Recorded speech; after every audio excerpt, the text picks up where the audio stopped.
आपको क्या बताया कि आरसी रीडिंग में तुम्हें स्क्रिबलिंग करनी है, जिससे क्या होगा कि तुम्हारा कॉन्सेंट्रेशन बढ़ेगा, क्योंकि तुम देखो आरसी रीड कर रहे हो, यहाँ पे ऐसे स्क्रिबल करते जा रहे हो कि जो जो उसने कह रखा है।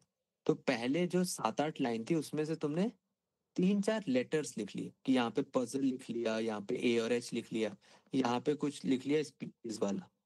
ठीक है, तो तुम्हें अब तुम इस ये वाले पोर्शन को अगर छुपा भी दो तो तुम्हें समझ आ जाएगा कि यार कुछ पहले था, उसके बाद एक कोई बंदा था उसने हाइपोथेसिस दी, पहले वो पजल की तरह था, और कैसे पता चला, स्पीशीज के थ्रू पता चला। जो तुम स्क्रिबल कर रहे हो उससे तुम्हें अंडरस्टैंडिंग किस चीज की हो रही है, अंडरस्टैंडिंग इस चीज की हो रही है कि वो जो पैरा था वो था किसके बारे में, पैरा 2 था वो था किसके बारे में, पैरा 3 था वो था किसके बारे में। थोड़ा थोड़ा स्क्रिबल करते रहो, स्क्रिबल जितना गंदा करो उतना अच्छा है तुम्हारे लिए, क्योंकि तुम्हारा ये काम एक आरसी को रीड करने का तुम्हारा काम कितना है, बहुत अच्छे हो तो 8 मिनट में कंप्लीट कर दोगे, बहुत खराब कर रहे हो तो 15 मिनट में करोगे या 20 मिनट में कर दोगे। ठीक है, इसी के बीच में करोगे तो 15 से थोड़े टाइम के लिए ही तुम्हें वो मेंटेन करके रखना है। तो पहली चीज हो गई कि यार मैं स्क्रिबल करता रहूंगा, स्क्रिबल करता रहूंगा, कंसंट्रेशन बढ़ेगा अपना, हमारा हमारा ब्रेन जो है इधर उधर नहीं भागेगा, ब्रेन इधर उधर नहीं भागेगा, हमारा फोकस बढ़ जाएगा, हमें क्लैरिटी हो जाएगी, और हमें ये भी अंडरस्टैंडिंग हो जाएगी कि पैरा 1 किसके बारे में था, पैरा 2 किसके बारे में था, पैरा 3 किसके बारे में था। ठीक। दूसरी चीज एक बार तुमने आरसी सब ऐसे पढ़ लिया, यहाँ पे भी तुमने स्क्रिबल कर लिया, ये सब मैं सिर्फ ऐसे ही बता रहा हूँ, हर दिन वैसे तो मैं कराता हूँ, उसकी भी एक वीडियो डाल दूंगा चलो। तो यहाँ पे तुमने यही 3 थे, तो यहाँ पे स्क्रिबल किया, यहाँ पे स्क्रिबल किया, और यहाँ पे स्क्रिबल किया, इन तीनों जगहों पे तुमने स्क्रिबल किया, इससे क्या हुआ, फोकस इंक्रीज है, माइंड इधर उधर भटक नहीं रहा है। ठीक है, उसके बाद क्या करना है, तुम्हारा reading the question well, well, वो जो मैं तुम्हें 25 ट्रैप्स बता रहा था ना, एक जो 25 ट्रैप्स करके बोला था, उसमें से एक ट्रैप ये है कैट का, एक ट्रैप ये है कि क्वेश्चन पूछेगा व्हाट इज योर नेम। ठीक है, अगर कोई मुझसे ये क्वेश्चन पूछता है और मैं यहाँ पे सेकेंड और थर्ड तीनों ऑप्शन देता हूँ,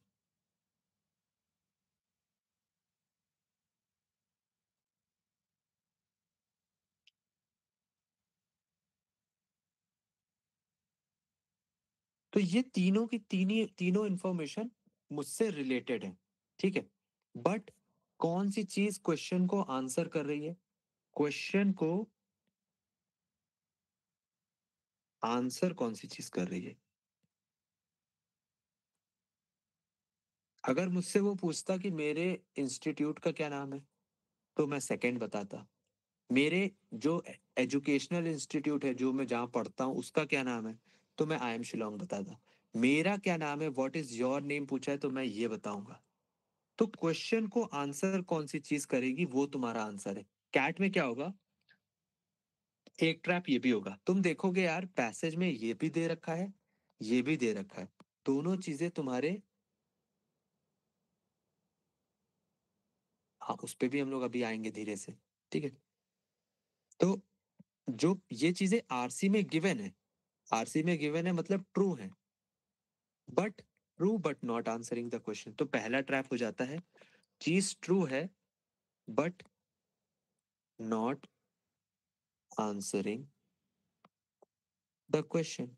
ठीक है, भले आई एम शिलोंग हो या वेरिटस हो, जितना भी ट्रू हो, क्या ये क्वेश्चन को आंसर कर रहा है, जब तक क्वेश्चन को नहीं आंसर कर रहा है तब तक वो तुम्हारे काम का नहीं है।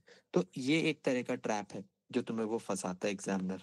ठीक है, तो read the question well, question को धीरे धीरे पढ़ के, और ये रीड वेल कैसे करोगे, स्लो रीडिंग करोगे, स्लो रीड करोगे, जल्दी जल्दी रीड करने की कोई जरूरत नहीं है। ठीक है, स्लो रीड करोगे तुम्हारे लिए अच्छा होगा। जब तुम्हारी ये चीज हो जाती है, तीसरी चीज क्या होती है कि तुम ऑप्शन देखोगे, ए है, बी है, सी है, डी है।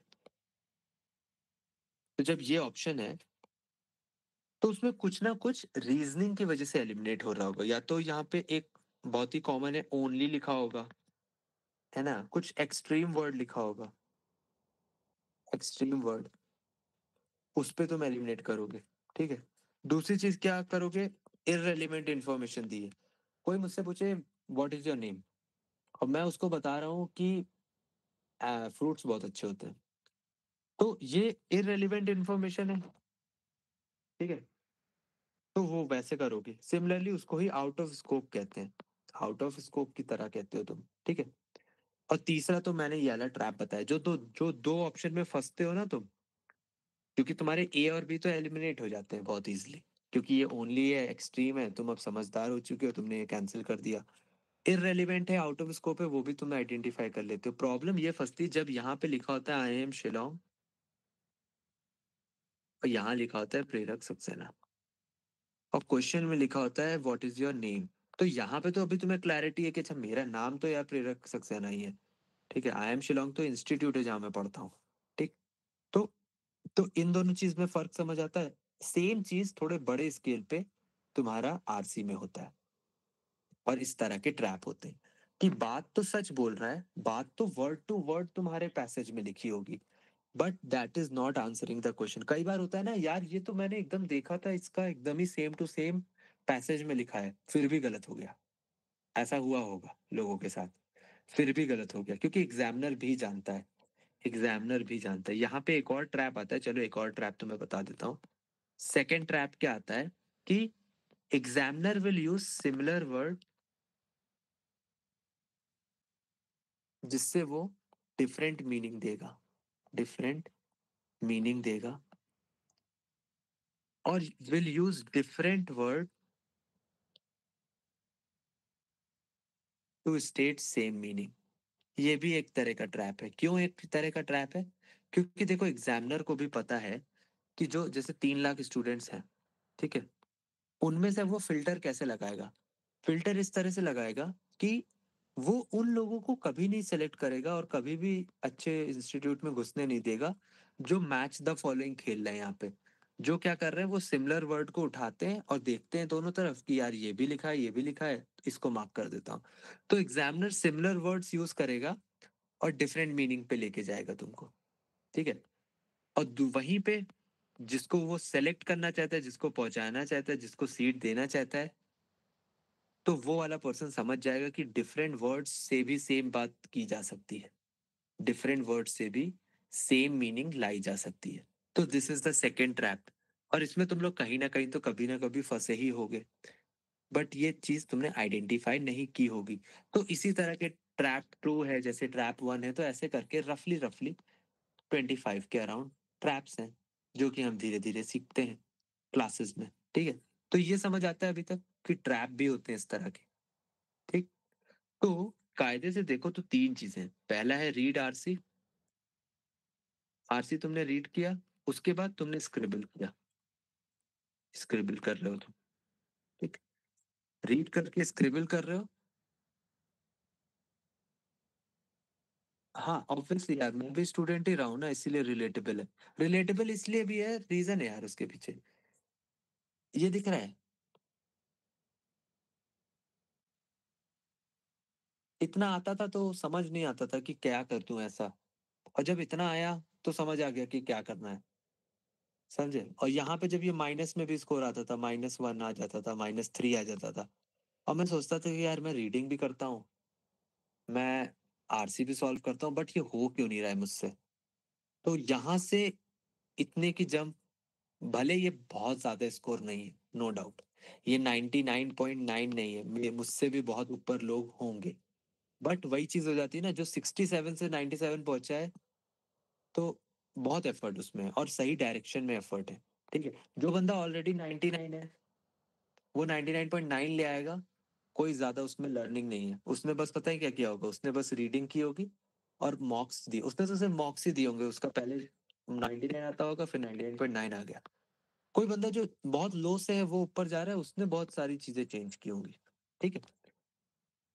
तो अभी देखते हैं इस पे, रीडिंग कर अपना, अरे सब रब हो गया, बैक बैक बैक, हम रीडिंग करी अपनी, ठीक है। क्वेश्चन जो था उसको समझा, उसको समझा, क्वेश्चन समझा, उसके बाद क्वेश्चन समझ में आया, फिर ये जो ट्रैप्स हैं, उस पे फोकस किया। और ट्रैप्स के साथ साथ ट्रैप्स पे तो फोकस किया, यहाँ पे तुम्हारा रीजनिंग स्ट्रॉन्ग करी, reasoning of elimination of options, इसको स्ट्रॉन्ग किया क्योंकि रीजनिंग का पेपर है। ठीक है, तो वीएआरसी में भी रीजनिंग लगती है। कैसे लगती है, कहाँ लगती है, वो सारी चीजें मैं तुम्हें समझा दूंगा। ठीक, तो इस तरह से तुम्हारे ट्रैप्स और ये तुम्हारा रीजनिंग, रीजनिंग ऑफ एलिमिनेशन लगता है। ठीक है, इतना क्लियर है। तब तुम्हारे जाके वो जो दो ऑप्शंस होते हैं जहां पे तुम फंसे हो, ठीक है, तुम उसमें से कैसे निकलोगे, वो सब ट्रैप्स से पता चलेगा। तुम्हारे पास चारों ऑप्शन में फंसे हो तो दो ऑप्शन तक कैसे पहुंचोगे, वो चीजें कहाँ से पता चलेंगी, तुम क्वेश्चन ये स्क्रिबल करोगे जब, तो तुम 4 से 2 पे आ जाओगे, तीनों प्रोसेस एक साथ लगा दोगे, तुम्हारा आंसर सही हो जाएगा। समझ आया? समझ आया? ठीक है, तो ये चीज हो गई एक पार्ट। ठीक है, ये हो गई एक पार्ट। मैं ये कर देता हूँ यार कि मैं एक आरसी की वीडियो, क्योंकि अभी अगर मैं समझाने बैठ गया ना आरसी, तो अभी लग जाएगा टाइम। ठीक है, 30 मिनट्स और लग जाएंगे, 30-40 मिनट्स लग जाएंगे इनफैक्ट। तो मैं इतने मिनट की वीडियो यूट्यूब पे डाल दूं जहां से तुम सीख लो, क्योंकि मैंने 9:30 स्टार्ट किया था, तो अभी तो 12 मिनट ही है। ठीक है, तो यूट्यूब पे डाल देता हूँ मैं वीडियो। ठीक है, एक सेशन की डाल देता हूँ, और तुम वहां से समझ लेना मैंने क्या समझाया। ये अभी मैंने तुम्हें प्रोसेस बता दिया, यहाँ से तुम्हें अंडरस्टैंडिंग हो जाएगी कि